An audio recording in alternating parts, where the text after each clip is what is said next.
Laki-laki itu Bu senang ditemani. Nanti kalau suaminya akan pergi, ditemenin sebentar. Bisa jadi senyuman ibu kepada suami sebelum suami pergi itu memadamkan 1000 fitnah senyuman perempuan di luar rumah yang ditemui oleh suami kita. Kalau pulang suaminya ditemenin kembali. Laki-laki itu senang kalau dikasih respect dan dikasih servis yang terbaik oleh seorang wanita yang dia cintai. Kalau perempuan sudah tidak sibuk dengan ilmu ketika mereka tidak menikmati prosesnya hebat untuk menjadi wanita yang istimewa, ia akan sibuk dengan isu-isu yang remeh. Dia akan sibuk dengan isu-isu yang sifatnya itu recehan. Dan dia akan sibuk dengan gosip. Dia akan sibuk dalam perkara yang tidak membawa kebaikan. Siapa yang paling sengsara ketika seorang ibu tidak menjadi hebat dengan ilmunya? Yang paling sengsara anaknya. Anaknya itu menjadi fakir ilmu karena ibunya tidak bisa mengajari kepada dirinya. Karena wanita ketika mereka tidak memiliki ilmu, maka dia sebagaimana perhiasan kosong yang tidak akan bernilai dan bermakna. Hanya sekedar perhiasan semata ketika dipandang. Tapi ketika dideketin dan ketika berinteraksi tidak ada yang keluar dari hikmah dan mutiara-mutiara dalam pelajaran hidupnya. Ada kelelahan dan ada keletihan yang dirasakan seorang ibu ketika dia berbakti kepada keluarganya, berkhidmah kepada keluarganya, lalu dia mendapatkan kelelahan, dia mendapatkan keletihan, maka semua kelelahan, semua keletihan, semua kepenatan yang dia rasakan, itu akan menjadi sebab dihapuskannya dosa-dosa dan kemaksiatan. Bismillahirrahmanirrahim. Sebelum menonton video ini, klik tombol subscribe dan like. Nyalakan tombol lonceng agar tidak ketinggalan video terbaru dari kami. Dan jangan lupa, tulis doa Anda di kolom komentar, akan kami aminkan bersama-sama. Assalamualaikum warahmatullahi wabarakatuh. Innalhamdulillah wassalatu wassalamu ala rasulillah wa ala alihi wa sahbihi wa man tabi'ahum bi ihsan ila yaumil qiyamah. Ibu-ibu dan seluruh yang hadir pada kesempatan hari ini dari Perhutani yang semoga senantiasa kita dikuatkan hatinya, dikuatkan pundak kita, dilapangkan jiwa kita di dalam kesabaran. Karena hidup pada zaman hari ini bukanlah hidup yang mudah. Tapi kita yakin bahwasanya kita memiliki Allah dan itu merupakan energi yang paling besar pada kehidupan kita. Kalau ada di antara ibu-ibu yang hari ini mendapatkan ujian pada hartanya, maka kita harus ingat bahwasanya Allah itu pemberi rezeki. Kalau ada di antara kita yang sedang diuji dengan pasangannya, kita harus selalu sadar bahwasanya Allah itu Al-Wadud yang maha cinta. Keretakan cinta siapapun, kalau Allah sudah menghendaki pasti Allah akan perbaiki dan Allah akan obati. Kalau ada di antara kita sedang merasakan kelelahan ketika kita mendidik anak kita, semoga kelelahan kita merupakan kelelahan yang berakhir dengan manis ketika nanti kita panen. Melihat anak-anak tumbuh kembang dalam kondisi sehat dan anak-anak memiliki kehidupan yang bermakna. Dan betapa bahagianya ketika kita menjadi bagian dari kelapangan dari kehidupan anak-anak kita. Itulah kehidupan kita, bahwasanya kita harus selalu ingat kepada Allah, bahwasanya masalah itu memang tidak akan pernah selesai, tetapi kita memiliki Allah yang tidak akan pernah meninggalkan. Ibu-ibu harus paham kenapa kita di dalam sholat mengulang-ulang takbir di dalam setiap kita berpindah pada gerakan. Karena di situ kita mendapatkan pelajaran Allah memerintahkan kita mengucapkan takbir pada setiap perpindahan sholat kita karena Allah ingin memberikan sebuah makna yang tidak bisa kita ingkari bahwasanya Allah kita butuhkan dalam setiap apapun yang kita hadapi dan kita temui. Semoga kita dikuatkan hatinya oleh Allah di dalam perjalanan hidup kita. Alhamdulillah tentunya senantiasa kita bersyukur ibu-ibu atas seluruh nikmat yang Allah berikan pada kehidupan kita. Allah mungkin tidak memberi apa yang kita mau, tetapi pastinya Allah memberi apa yang kita butuhkan. Syukurnya orang dewasa itu berbeda dengan syukurnya anak kecil dan anak belia. Biasanya anak kecil itu syukurnya ketika mendapatkan barang yang dia mau ataupun sesuatu yang dia inginkan, barulah dia bersyukur. Ibu-ibu lihat anak-anak kecil. Anak-anak kecil itu kalau mendapatkan mainan, mendapatkan baju, mendapatkan buku, tampak betul dia bersyukur dan mengucapkan Alhamdulillah. Tapi biasanya anak-anak belum bisa bersyukur pada kebutuhan yang Allah berikan kepadanya. Kita tentunya bukan anak belia, kita bukan anak kecil. Syukurnya orang dewasa itu bukan hanya bersyukur pada apapun yang kita peroleh, tetapi kita bersyukur pada apapun yang kita dapatkan dari kebutuhan-kebutuhan kita. Kalaupun kita belum mendapatkan apa yang kita inginkan, bukan karena Allah tidak mampu memberikan apa yang kita mau, tetapi pasti Allah melihat apa yang kita inginkan terkadang tidak baik untuk kita atau tidak tepat untuk kita dapatkan hari ini. Karena sesungguhnya tidak semua keinginan dan kebutuhan kita itu cocok untuk kebaikan hidup kita di masa mendatang. Anak saya suka coklat. Kalau saya kasih coklat 1 kantong mungkin habis. Tapi saya tidak pernah memberikan kepada anak saya coklat kecuali sepekan sekali. Coklat dan manisan itu saya berikan sepekan sekali setiap hari Sabtu. Kenapa saya tidak memberikan coklat kepada anak saya setiap harinya? Karena saya takut dengan sugar rush, saya takut dengan craving, saya takut dengan ancaman penyakit serius kalau terlalu banyak glukosa yang masuk kepada dirinya. Yang saya lakukan adalah saya tahan dia dari keinginannya, saya tetapkan aturan bahwasanya dia mendapatkan manisan dan coklat itu hari Sabtu. Bukan karena saya tidak bisa memberikan kepadanya manisan setiap hari. Justru karena saya sayang, saya menahan dia dari keinginannya dan mengatur keinginannya itu saya beri sedikit-sedikit pada hari Sabtu.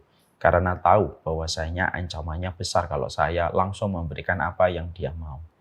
Itulah analogi sederhana. Terkadang Allah belum memberikan apa yang kita mau.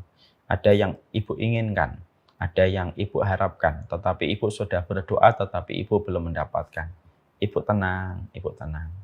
Karena sesungguhnya apa yang kita inginkan ketika belum kita dapatkan, maka sesungguhnya kita harus yakin, bisa jadi apa yang kita inginkan tidak baik, atau bisa jadi apa yang kita inginkan itu baik. Tapi Allah mengatur waktunya, kapan yang tepat datang pada kehidupan kita. Inilah yang menjadikan kita akhirnya mengerti segala sesuatu dalam pandangan Allah dan ilmunya Allah. Dan segala sesuatu dalam waktu yang tepat ketika Allah berikan kepada kita. Bukankah kita kalau makan sekoteng di tengah cuaca yang terik menjadi tidak nikmat? Mungkin Allah berikan sekotengnya nanti ketika hujan pas deras. Itulah nikmatnya ketika Allah memberikan sesuatu tepat pada waktunya. Semoga kita tetap bersyukur. Kita harus ingat betul. Karena sesungguhnya nikmatnya bukan yang kurang, tetapi syukurnya yang harus ditambah. Terkadang jangan pandai menghitung kesulitan, tapi tidak pandai menghitung ribuan kemudahan yang sudah Allah berikan kepada kita. Semoga kita tidak menjadi akuntan handal menghitung musibah, tapi kita menjadi amnesia ketika menghitung nikmat. Semoga kita bukan termasuk orang semacam itu. Kita memberikan kesyukuran. Karena orang yang beriman tidak pernah kehabisan alasan untuk bersyukur. Dan sesungguhnya bukan bahagia baru menjadikan kita bersyukur, tetapi kita bersyukur karena sesungguhnya kesyukuran itu jalan dalam kebahagiaan pada kehidupan kita. Itu yang kita harapkan. Amin insyaallah. Sebelum kita menerangkan materi pada kesempatan hari ini, saya mengucapkan selamat Hari Ibu kepada seluruh para ibu-ibu yang hadir pada kesempatan hari ini. Semoga ibu-ibu senantiasa diberikan keberkahan pada keluarganya. Semoga keluarga kecilnya itu menjadi sumber permata dan sumber harta yang tak ternilai. Dan semoga setiap keluarganya nanti insya Allah dipertemukan di dunia dalam kondisi panjang dalam umurnya, panjang dalam taatnya. Dan semoga keluarga-keluarga yang kita miliki akan dipertemukan kepada kita kembali di alam barzakh. Dan dikumpulkan kembali nanti di atas dipan-dipan indah di depan rumah-rumah surga insya Allah. Dan semoga Allah mewujudkan harapan kita dan kita tidak pernah kecewa di dalam kita berdoa dan meminta kepada Allah. Kita pada kesempatan hari ini akan menerangkan tentang bagaimana kita membahas tentang satu persoalan yang cukup urgen, yaitu cukup penting. Yaitu bagaimana kuncinya menjadi seorang ibu yang hebat. Sebelum kita membahas tentang materi ini secara khusus, tentunya kita harus paham, menjadi seorang ibu itu merupakan salah satu takdir terbaik yang Allah berikan kepada manusia. Karena sesungguhnya ketika kita menjadi wanita itu merupakan hamba yang Allah ciptakan dengan banyak keistimewaan. Dan Allah berikan kecintaan yang besar kepada wanita, di mana kecintaan itu menunjukkan betapa sempurnanya Allah ketika mencintai dan memberikan kasih sayang kepada wanita, terutama ketika mereka telah menjadi ibu. Menjadi ibu itu bukan hanya sekedar status, tapi menjadi ibu itu merupakan sebuah tugas yang besar, memiliki kemuliaan, dan kemuliaan itu yang menjadikan kedudukan seorang ibu tidak akan mampu ditandingi oleh siapapun di atas muka bumi ini.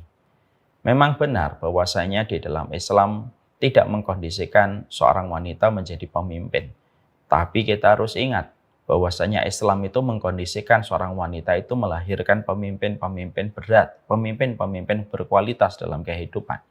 Tidak pernah kita dapatkan pemimpin besar dalam kehidupan kita betul-betul menjadi pemimpin dan pahlawan itu kecuali disebabkan karena tangan berkahnya seorang wanita ketika mendidiknya. Tentunya kita harus ingat, tidak akan kita mendapati dan tidak akan kita mengenal Imam Ahmad kalau kita tidak menjumpai ibunya yang luar biasa. Bahwasanya Imam Ahmad itu seorang anak yatim, yang mendidiknya adalah seorang wanita, ya, single mom, yang akhirnya berhasil menjadikan Imam Ahmad itu menjadi seorang ulama besar. Imam Bukhari itu juga ulama besar, dan kita mendapatkan ada sebuah benang merah antara ibunya Imam Bukhari dengan ibunya Imam Ahmad, yaitu sama-sama single mom, single mother. Ketika beliau mendidik Imam Bukhari, sampai akhirnya Muhammad bin Ismail menjadi ulama besar yang kita kenal dengan nama Imam Bukhari. Imam Syafi'i pun sama.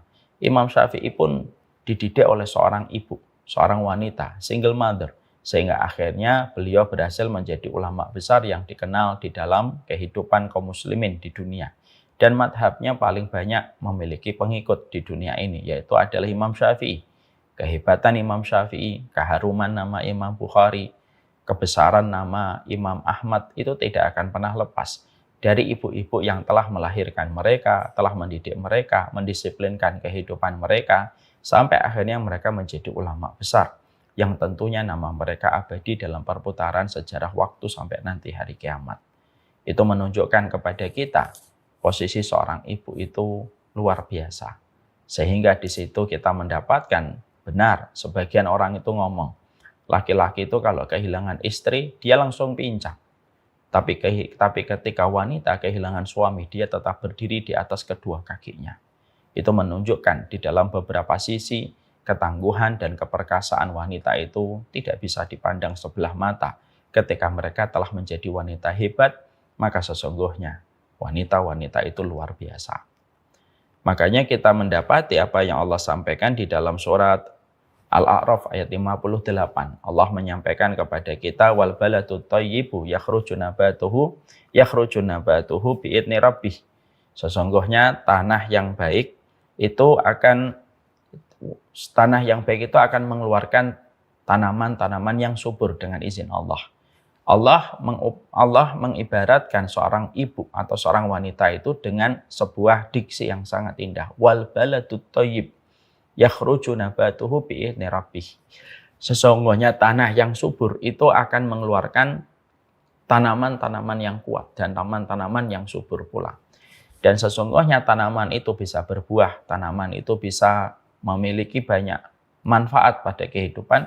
Itu sangat tergantung bagaimana kesuburan tanah itu.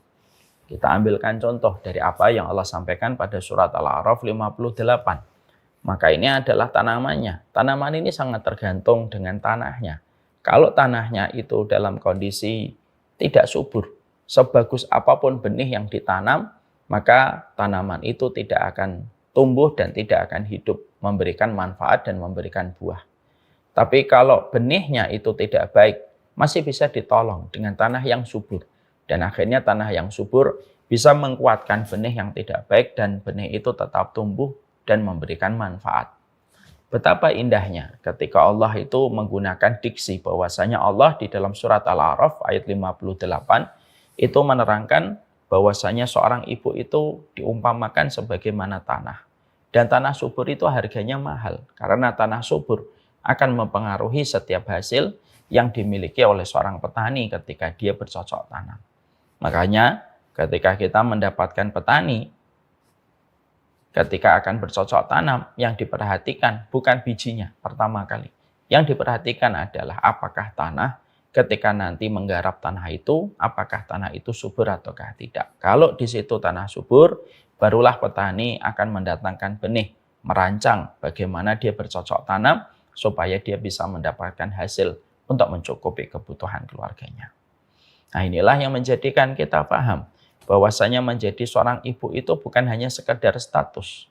Supaya kita betul-betul bangga ketika hari ini Allah telah menakdirkan kita menjadi seorang ibu pada kehidupan rumah tangga. Sehingga kita bisa menikmati nikmatnya besar yang Allah berikan kepada kita ketika kita menjadi seorang ibu. Di mana seorang ibu itu diumpamakan dan diibaratkan sebagaimana tanah. Nah, itulah yang menjadikan kita akhirnya paham bahwasanya dalam kehidupan seorang ibu memiliki keutamaan-keutamaan yang luar biasa di dalam kehidupan. Bahkan keberkahan anak-anak kita itu tergantung bagaimana seorang ibu ketika seorang anak memuliakan ibunya. Karena kesuksesan anak pada kehidupan itu tidak ditentukan hanya karena pintarnya, tidak hanya ditentukan hanya karena circle-nya, dan bukan hanya karena mungkin link yang dia miliki. Tapi ternyata kita mendapatkan bahwasanya kunci kesuksesan seorang anak di dalam kehidupan itu adalah ketika dia memberikan baktinya kepada ibunya. Untuk menunjukkan kepada kita betapa besarnya peranan ibu dalam peradaban kehidupan manusia. Sehingga ketika anak itu berbuat yang terbaik kepada ibunya, maka sesungguhnya kebaikan yang diberikan anak kepada ibunya itu menjadikan anak itu mendapatkan pintu tengahnya surga, dan mendapatkan ketika kehidupan di dunia tidak akan dibiarkan celaka oleh Allah. Makanya kita mendengar salah satu ayatnya Allah pada surat Maryam, surat ke-19, ayat ke-31. Allah berfirman bahwasanya wa barram biwalidati wa lam yaj'alni jabbaran syaqiyya. Sesungguhnya, kata Nabi Isa, aku berbakti kepada ibuku. Ibunya adalah Maryam, seorang wanita yang disebutkan namanya 39 kali di dalam Al-Quran. Aku berbuat baik kepada ibuku, maka aku dijamin oleh Allah dengan dua jaminan. Satu, aku tidak kasar, aku dijadikan lembut oleh Allah. Dan yang kedua, aku tidak dijadikan celaka. Walam yaj'alni jabbaron. Jabbaron itu sombong, angkuh, kasar. Syaqiyah itu tidak dijadikan celaka. Makanya ketika ada seorang anak, dia terus memperbaiki dan terus merapikan hubungan dia dengan ibunya, maka dia akan mendapatkan kedudukan yang besar di sisi Allah. Allah memberikan kepadanya kelembutan hati, sikap yang empatik, penuh dengan kasih sayang, dan Allah jadikan dia tidak akan pernah celaka di dalam kehidupan dunia, dan tidak akan celaka pada kehidupan di akhirat. Makanya kalau kita menjumpai ada orang pintar, terkadang linknya bagus, circle-nya juga luas, tapi kenapa kehidupannya berantakan? Itu biasanya karena ada ketidakberesan antara dirinya berinteraksi dan berbakti kepada ibunya. Kalau ada orang, terkadang dia cenderung kasar, maka biasanya ada ketidakharmonisan antara dirinya dengan ibunya. Karena apa? Kecelakaan dan sikap tidak simpatik ataupun tidak berakhlak itu biasanya karena tidak baiknya seseorang kepada ibunya. Maka itu menunjukkan kepada kita, wow, Masya Allah ya, sampai urusan anak-anak kita, itu keberkahannya, kerapian hidupnya, bagaimana kualitas hidupnya, kebahagiaannya itu gantung kepada ibunya. Bagaimana dia berbuat baik kepada ibunya. Sehingga wajar kalau di dalam Islam, bagaimana kita mendapatkan seorang anak diperintahkan 3 kali lebih berbakti, secara kualitas lebih banyak kepada ibunya, 3 kali lipat daripada dia berbuat baik kepada bapaknya tanpa bermaksud untuk membeda-bedakan. Karena apa? Saking besarnya keberkahan seorang ibu yang mempengaruhi kehidupan seorang anak. Makanya Masya Allah, kita sampai kalau saya dalam kehidupan itu, saya tuh sampai kalau mendapati anak saya terkadang kasar sama saya masih terkadang diam dan mungkin bersabar. Tapi kalau saya mendapati anak saya, kok dia kasar kepada ibunya, saya lebih marah. Dan anak-anak paham tentang kaidah itu. Mereka paham bahwasanya Abi, kalau kita terkadang membentaknya, kadang Abi mungkin sabar. Tapi Abi pasti marah kalau kita membentak ibunya, membentak ibu mereka. Mereka tahu betul dan saya kasih tahu. Kenapa saya lebih marah kalau kalian membentak ibu kalian? Karena setiap bentakan yang kalian berikan kepada ibu kalian bisa jadi memadamkan 1000 kebaikan kalian di masa mendatang. 1000 satu bentakan dan satu perlakuan yang menyakiti ibu kalian menjadikan kalian tidak akan mendapatkan kemudahan di dunia, apalagi kemudahan di akhirat. Makanya kejahatan yang Allah balas 2 kali, di dunia dibalas, di akhiratnya dibalas, itu kejahatan kepada ibu dan bapak. Siapapun yang durhaka kepada ibunya, kejahatan ini dibalas oleh Allah. Di dunianya dibalas, di akhiratnya dibalas.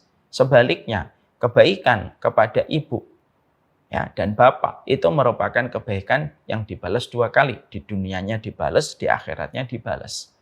Karena disinilah kita paham betapa luar biasanya magnet kebaikan yang ada pada dirinya seorang ibu. Sehingga Allah jadikan bahwasanya seorang anak ketika dia tidak ingin celaka pada hidupnya itu adalah bagaimana dia terus memperbaiki hubungannya dengan ibunya dan memperbaiki hubungannya dengan seorang bapak. Kalau dengan bapak saja itu akan mempengaruhi kebaikan kehidupan anak, apalagi kepada seorang ibu. Makanya inilah yang menjadikan kita semakin paham betapa luar biasanya kedudukan seorang ibu pada kehidupan manusia. Makanya terkadang saya ngumpulkan anak-anak saya gitu, selalu ngobrol dengan anak-anak saya. Lalu saya tuh ngomong dan mengatakan, kalau Abi sering mengatakan supaya kalian itu hormat kepada ibu kalian dan kepada Abi, itu bukan karena Abi dan Bibu, panggilan kami untuk istri dan panggilan anak-anak kepada ibunya, itu bukan berarti bahwasanya Bibu itu dan Abi itu butuh apresiasi dari kalian. Oh bukan. Tapi kalian ketika kami ingatkan untuk terus berbakti kepada Abi dan kepada Bibu, karena apa? Karena kualitas hidup kalian sebagaimana kualitas yang kalian lakukan kepada kami. Kalau kalian berkualitas berbakti kepada ibu kalian, dan kepada saya sebagai abi kalian, maka kualitas kalian sebagaimana kualitas yang kalian berikan kepada kami. Kalau kalian buruk kualitasnya, maka seburuk itulah kualitas kalian nanti di dalam menjalani kehidupan. Makanya ada kata-kata yang bagus untuk menjadi perenungan. Perenungannya itu adalah bahwasanya siapapun yang mereka menempatkan ibunya sebagaimana raja, maka hidupnya kayak raja. Tapi siapapun yang menempatkan ibunya kayak pembantu, maka sesungguhnya dia pun sebagaimana seorang pembantu. Dan ini menjadikan tambahan betapa dahsyatnya kedudukan seorang ibu pada kehidupan anak manusia. Makanya bukan hanya itu saja, bukan hanya mempengaruhi bagaimana kualitas kehidupan manusia, bagaimana mempengaruhi keturunan kita. Tapi di situ juga kita dapatkan bahwasanya seorang ibu dijadikan oleh Allah bagaimana setiap ucapannya itu menjadi mustajab untuk kehidupan seorang ibu. Makanya maaf ya, kalau kita belajar dari kisah biografinya Imam Bukhari. Imam Bukhari itu menjadi ulama, itu memiliki latar belakang sejarah yang tidak boleh kita lewatkan untuk kita ambil pelajaran. Imam Bukhari itu ketika lahir dalam kondisi buta. Nama aslinya adalah Muhammad bin Ismail. Maka beliau dalam kondisi buta. Dan ketika dalam kondisi buta, maka siapa yang paling banyak berdoa? Ibunya, karena bapaknya telah wafat. Maka ibunya terus berdoa, menggelar sajadah untuk terus berdoa. Dan tidak pernah berhenti di dalam berdoa dan memohon kepada Allah supaya Allah mengembalikan penglihatan Bukhari kecil.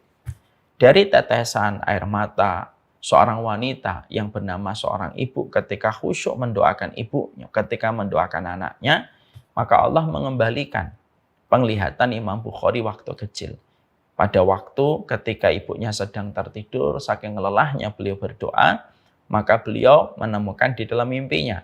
Beliau berjumpa dengan Nabi Ibrahim dan Nabi Ibrahim berkata, bangunlah, wahai seorang ibu, penglihatan anakmu sudah dikembalikan oleh Allah. Dan semoga anakmu nanti menjadi orang yang bermanfaat di dalam agama Allah. Dan ketika beliau bangun, beliau menjumpai bagaimana mata anaknya itu betul-betul kembali.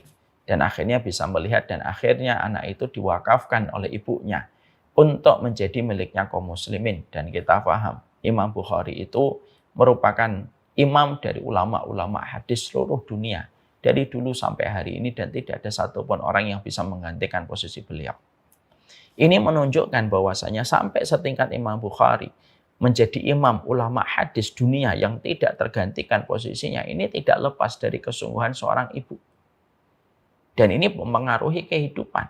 Makanya bukan hanya seorang ibu itu mempengaruhi kehidupan anak dan bagaimana anak itu kualitas hidupnya sangat tergantung bagaimana kualitas dia ketika berbuat baik kepada ibunya.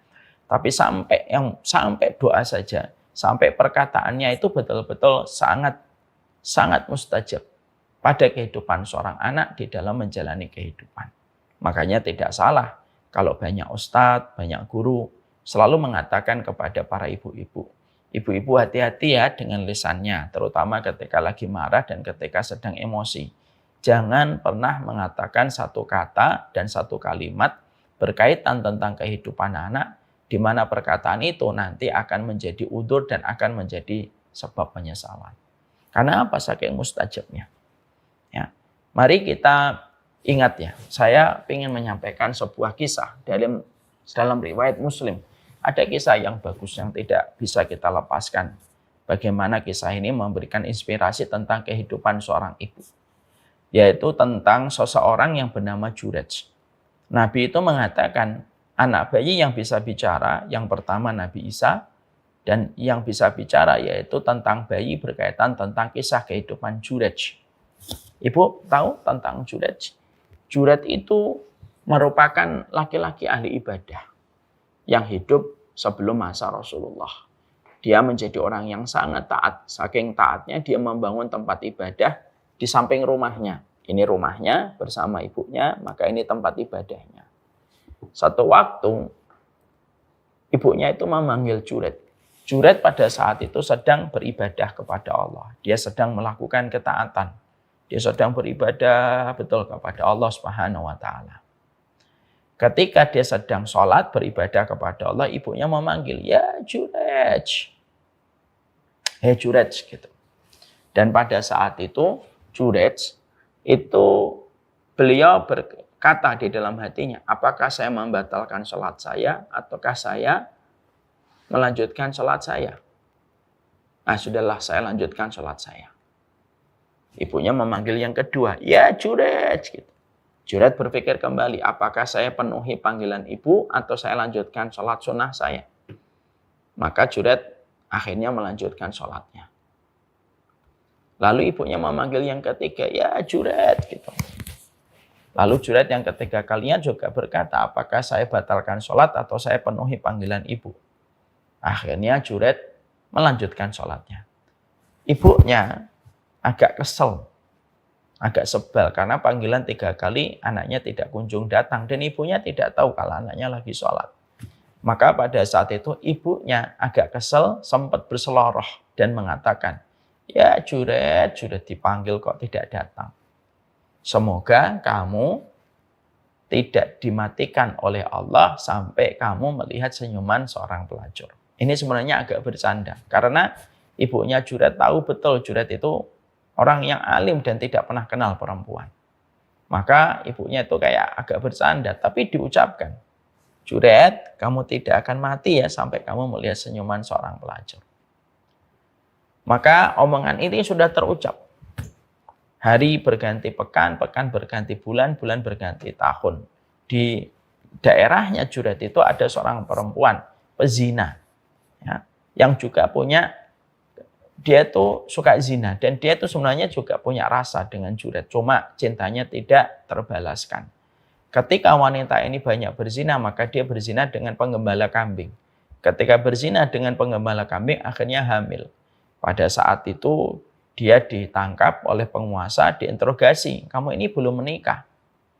Kok kamu sudah hamil? Siapa yang menzinai kamu? Dan siapa yang berani melakukan ini kepada dirimu?" Wanita pezina ini langsung berkata, "Yang menghamili saya Jurej." Jawaban itu mengagetkan penguasa karena penguasa tahu bagaimana kesolehan dari Jurej. Tapi wanita itu betul-betul yakin dan betul-betul pandai menutupi kebohongannya. Akhirnya Jurej ditangkap, digerebek beliau di tempat ibadahnya, ditangkap dan tempat ibadahnya dirusak, dihancurkan. Juret ketika ditangkap digiring menuju ke penjara. Ketika digiring, maka dia disorakin oleh banyak warga yang akhirnya benci sama Juret gara-gara fitnah yang didapatkan Juret. Dan mereka tidak tabayun. Dan Juret sudah mengatakan, saya tidak berzina dengan siapapun. Tapi pengakuan wanita itu yang lebih diterima daripada pengakuan Juret. Lalu digiring, disorakin sama orang gitu. Dan sampai akhirnya ketika sedang digiring menuju ke penjara, rutenya melewati rumahnya sang pelacur, kata Nabi SAW. Dan ketika melewati rumahnya sang pelacur itu keluar dari rumah, dan sang pelacur itu senang melihat Juret itu dihinakan. Dia senyum ketika melihat Juret. Dan ketika Juret itu melihat wanita pelacur yang menuduhnya itu senyum, maka Juret langsung tersenyum. Setelah itu dijebloskanlah Juret ke penjara. Dan ketika beberapa bulan setelah itu wanita itu hamil lalu melahirkan. Dan Allah jadikan anak bayi itu memiliki karomah. Dijadikan anak bayi itu langsung bisa ngomong sebagaimana Isa kecil ketika baru dilahirkan. Maka anak kecil itu berkata, bapakku bukan Juret. Bapakku adalah penggembala kambing yang berzina dengan ibuku. Nah, gempar dong di kampung itu. Sampai akhirnya wanita itu diinterogasi kembali dan akhirnya wanita itu mengaku kalau dia berdusta. Singkat ceritanya, akhirnya Juret dilepaskan dan sebelum dilepaskan, seluruh penguasa meminta maaf. Lalu salah satu di antara penguasa itu bertanya, kenapa engkau tersenyum ketika kami arak melewati depan rumah sang pelacur itu, padahal kamu tidak kenal dengan dirinya? Maka Juret berkata, iya, aku ketika melewati rumahnya sang pelacur, aku ingat doanya ibuku. Ibuku dulu pernah agak bercanda ketika memanggilku 3 kali pada saat aku sholat. Dan aku tidak memenuhi panggilan itu ketika aku memilih sholat. Dan ibuku berseloroh, tidak akan mati kamu Juret sampai kamu melihat senyuman seorang pelacur. Dan hari itu saya mendapatkan Allah membayar hutang dari apa yang diucapkan oleh ibu saya. Kisah ini ada dalam satu riwayat yang sahih, yaitu riwayat Muslim. Ini memberikan arti kepada kita. Ucapan seorang ibu itu dahsyatnya semacam itu pada kehidupan manusia. Ya. Jadi akhirnya baktinya anak kepada ibu itu mempengaruhi kehidupannya. Dan ucapan seorang ibu itu sangat mempengaruhi kehidupan seorang anak. Makanya, manakah peradaban yang tidak ada kaitannya dengan seorang ibu? Tidak ada.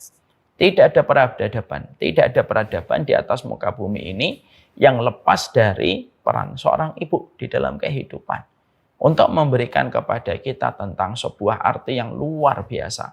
Menjadi ibu itu bukan kaleng-kaleng. Menjadi seorang ibu itu bukan perkara yang dipandang sebelah mata. Tapi menjadi ibu itu memiliki peranan yang sangat kuat mempengaruhi pada perjalanan hidup seorang manusia. Makanya memang betul bahwasanya ketika ada seorang ibu, seorang anak itu masih bisa bernafas lega. Karena berkah hidupnya itu masih ada. Tidak ada jimat dalam tanda petik.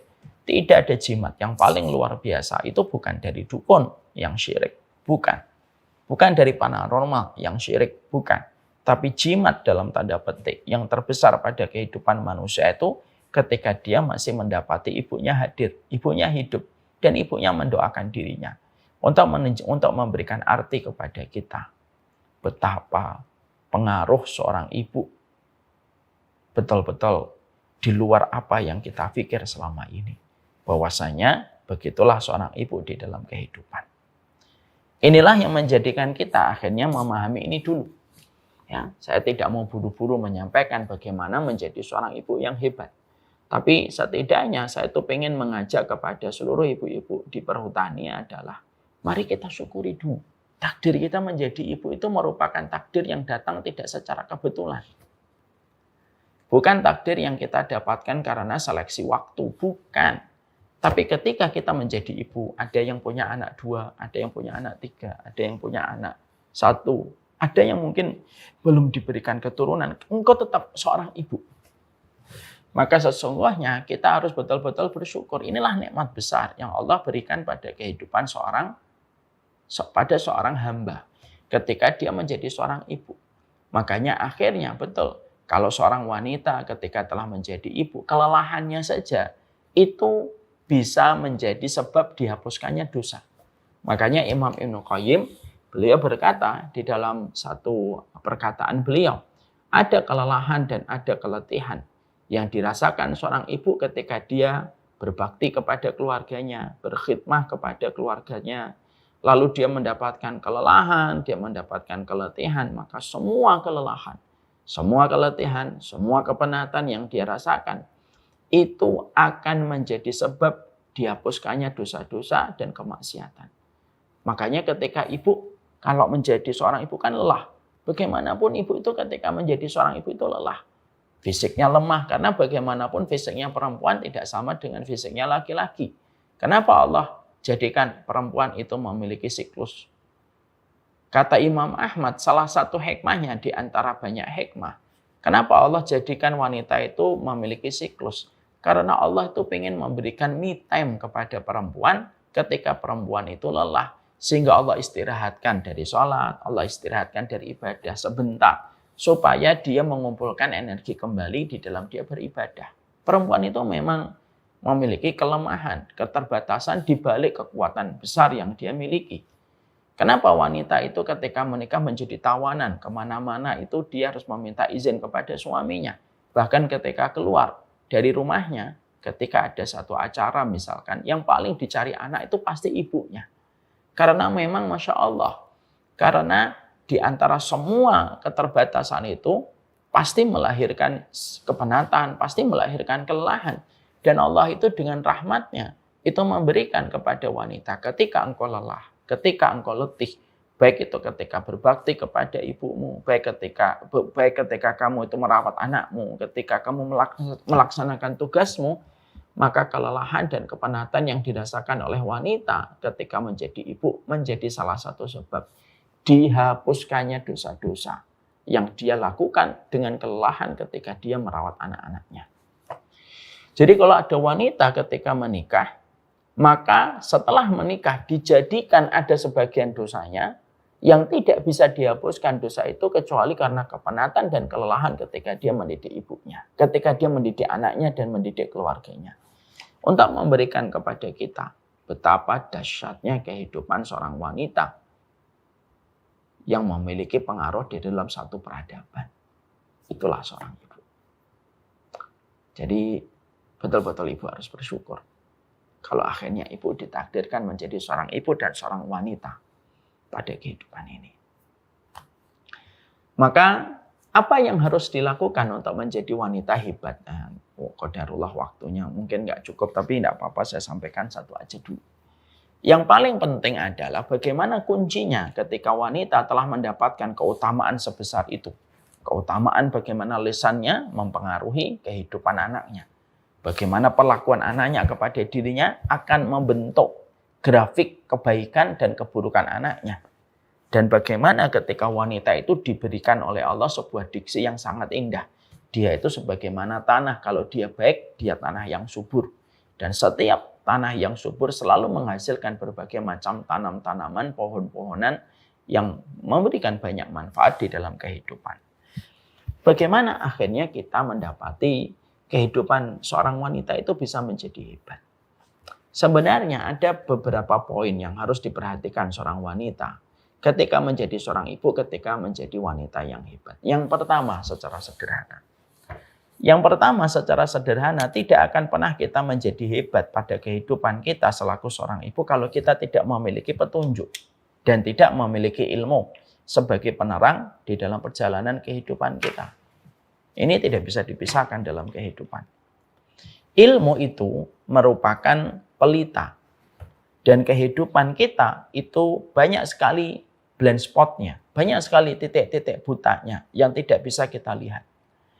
Maka fungsinya ilmu pada kehidupan itu memberikan pelita supaya kehidupan kita tidak gelap dan supaya kita tidak berbenturan dengan banyak masalah dan masalah ketika kita sudah datang kepada ilmu yang menjadi pelita sehingga kita tahu bagaimana menyikapi segala sesuatu di dalam kehidupan.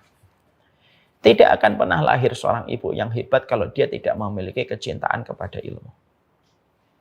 Makanya kita mendapati ada sebuah tulisan terbentur. Ya. Ada tulisan yang mengatakan bahwasanya manusia itu kadang-kadang mengalami benturan, baru terbentuk. Dia belajar dari setiap benturan yang dia lewati dan akhirnya dia mengambil pelajaran. Itu orang pertama. Ada orang yang kedua yang sebenarnya dia itu terbentuk tanpa mengalami banyak benturan. Kapan orang itu akan terbentuk tanpa mengalami banyak benturan? Yaitu ketika dia belajar. Karena belajar itu memberikan kualitas pada kehidupan kita dan memberikan energi pada kehidupan kita. Ibu, kalau ibu tidak tahu bahwasanya kelelahan ibu ketika mendidik anak itu menggugurkan dosa, maka ibu selalu nanti akan lelah dan ketika lelah ibu mudah stres dan frustasi. Tapi ketika ibu tahu ada ilmunya, ternyata kelelahanmu itu sebanding dengan sholatmu sunnah, sebanding dengan puasamu sunnah, dan kelelahanmu itu menggugurkan dosa. Bukankah narasi itu bisa menjadi energi untuk ibu setiap lelah itu kita berusaha untuk menikmatinya. Karena apa? Ternyata saya beribadah itu tidak harus di atas sajadah. Bahkan lelahnya saya ketika nyuapin anak, nidurin anak, mengantarkan dia les, mengantarkan dia sekolah. Itu ternyata itu pun dicatat sebagai argo pahala di sisi Allah. Ini kan ilmu. Ilmu itu yang akan menjadikan seorang ibu, dia itu memiliki alasan dan memiliki energi untuk melewati kehidupan dan bisa menjadi orang yang luar biasa hebat dalam kehidupan itu. Kapan? Ketika dia mencintai ilmu. Karena wanita ketika mereka tidak memiliki ilmu, maka dia sebagaimana perhiasan kosong yang tidak akan bernilai dan bermakna. Hanya sekedar perhiasan semata ketika dipandang. Tapi ketika dideketin dan ketika berinteraksi tidak ada yang keluar dari hikmah dan mutiara-mutiara dalam pelajaran hidupnya. Makanya kita mendapati kenapa Rasulullah itu mencintai Aisyah selain beliau mencintai Ibunda Khadijah. Kenapa beliau sangat mencintai Ibunda Aisyah? Karena Ibunda Aisyah itu madrasah pertama yang didirikan Nabi melalui seorang wanita bernama Ibunda Aisyah binti Abi Bakar. Kenapa Ibunda Aisyah lebih kita kenal namanya dibandingkan istri-istri yang lain? Padahal istri lain ada Ummu Salamah, ada Sofia, ada Maria Qibtiyah. Nama-nama yang lain kita sebagian penuntut ilmu yang betul-betul rajin kenal. Tapi orang awam tidak terlalu kenal. Orang awam itu kenalnya kalau nggak Ibunda Khadijah ya Aisyah. Kalau Ibunda Khadijah sangat dicintai Nabi karena beliaulah orang yang paling berkorban dengan seluruh hartanya ketika membelanjakan kepada Nabi Muhammad di dalam upayanya mendirikan dakwah. Tapi Ibunda Aisyah tidak sekaya Ibunda Khadijah. Tapi kenapa Ibunda Aisyah itu memiliki kedudukan yang sangat besar di hati Nabi? Karena Ibunda Aisyah itu tipe pembelajar. Beliau menghafalkan hadis dari Nabi, beliau menyampaikan sehingga murid-muridnya Ibunda Aisyah itu banyak. Salah satunya seorang ulama besar yang bernama Urwah bin Zubair. Itulah pentingnya seorang ibu mereka itu memiliki ilmu. Karena apa? Karena ibu itu sangat hadir pada seluruh kehidupan. Makanya betul kalau akhirnya ada sebagian ulama yang mengatakan terkadang kami menganggap bahwasanya seorang ibu yang belajar itu terkadang jauh lebih dibutuhkan daripada laki-laki yang belajar. Dalam beberapa sisi, tidak semuanya. Karena apa? Karena besarnya kebutuhan seorang ibu untuk belajar di dalam memaknai kehidupan. Dia belajar bagaimana dia bisa mendapatkan keridhaan dari suaminya. Dia belajar bagaimana dia nanti mendidik anak-anaknya. Dia belajar bagaimana ketika mengelola setiap stres dan setiap perkara yang ada pada hatinya. Karena belajar itu bukan karena kita sok suci. Belajar itu bukan karena kita sok alim. Belajar itu bukan karena kita pengangguran. Tapi belajar itu karena kita paham. Seorang ibu itu tangki yang akan mengalirkan banyak perkara. Dan kita tidak akan mungkin mengalirkan banyak kebaikan di dalam kehidupan kalau kita bukan tipe pembelajar.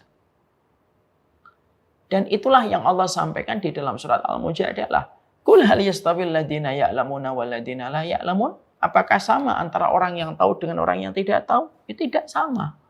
Allah tidak akan samakan hatinya, jiwanya, ketegaran hidupnya antara orang yang belajar. Dia mendapatkan ilmu setiap waktunya, dia mencintai ilmu, dia terus mengkaji ilmu, menyibukkan dengan perkara yang bermanfaat.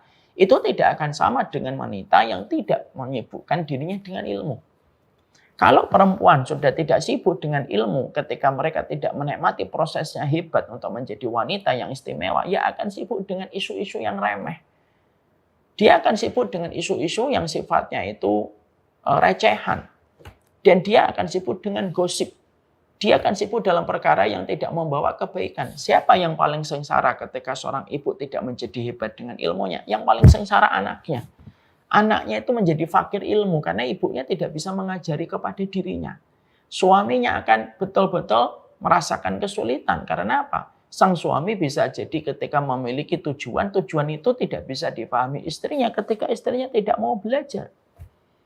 Makanya betul, akhirnya para ulama itu mengatakan bahwasanya wanita hebat itu ketika menjadi seorang ibu, dia menjadi wanita yang tidak pernah berhenti bagaimana mengupgrading dirinya untuk belajar. Tertata, saya kapan belajar hadis, saya kapan belajar tafsir. Oh, saya belajar 2 ini dulu supaya jangan banyak-banyak dulu, fokus saya belajar tafsir, saya belajar hadis dulu. Lalu ketika dia semakin paham, semakin mengerti, semakin terisi, maka dia bisa mengisi. Karena apa? Karena kaidah di dalam kehidupan itu simpel, faqidu syai' la yu'ti. Yang kosong tidak akan pernah bisa mengisi. Yang terisi barulah dia bisa mengisi. Nah, itulah yang pertama. Tapi qadarullah ya, waktu kita habis ini pun sudah mengambil waktu 8 menit dari ketetapan yang tadi disampaikan sampai 40 menit. Saya mohon maaf, karena memang materi menjadi wanita, menjadi seorang ibu yang hebat itu bukan materi yang sifatnya pendek itu, panjang. Oleh karenanya saya ringkaskan bahwasanya menjadi wanita dan menjadi seorang ibu adalah takdir terindah yang Allah berikan. Di lisan ibu ada kata-kata yang mustajab. Perlakuan anak kepada ibu menentukan bagaimana kualitas hidupnya. Dan ibu diibaratkan oleh Allah dengan diksi yang sangat indah, tanah yang subur bagi mereka yang hebat ketika memberikan kualitas pada dirinya. Dan bagaimana seorang wanita menjadi seorang ibu yang hebat? Yang pertama, jadilah seorang ibu yang mencintai ilmu, karena kualitas mereka yang belajar tidak akan sama dengan kualitas mereka yang tidak belajar. Wassalamualaikum Muhammad.